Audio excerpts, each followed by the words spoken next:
আজকে আমি মাখানা দিয়ে মাছ রান্না করব। ঘি আর সাদা তেল মিশিয়ে আমি মাছ ভেজে নিয়েছি নুন আর হলুদ মাখিয়ে। সেই ভাজার তেলেতেই আমি টমেটো 4 টুকরো করে কেটে দুটো টমেটো ভেজে নিয়েছি হালকা করে। তারপরে সেই তেলেতে আমি মাখানা ভেজে নিয়েছি। সেই তেলেতে আমি একটা বড় এলাচ থেতো করে দিয়ে দিলাম।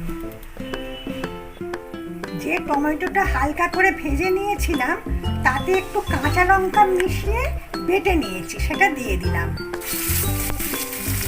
এতে একটু ফুটন্ত জল দিই, এতে একটু নুন দিয়ে দিলাম, মাখানা ভাজাগুলো দিয়ে দিলাম। মাছ ভাজার তেলে ভেজেছি তো মাখানাগুলো, সেই জন্য একটু রংটা হলুদ হয়ে গেছে, সেই গুঁড়ো করে এটা দিয়ে দিলাম।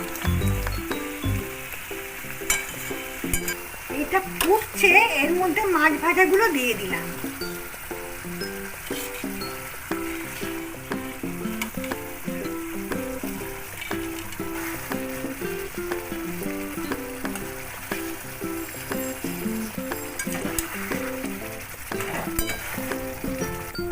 তেলটা ভেসে উঠেছে, এর মধ্যে আমি একটু ঘি দিয়ে দিলাম।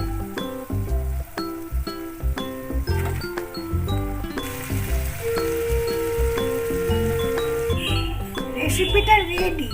আপনারা প্লিজ গরম ঝরঝরে ভাতের সাথে ট্রাই করবেন, আমার পাশে থাকবেন। নমস্কার।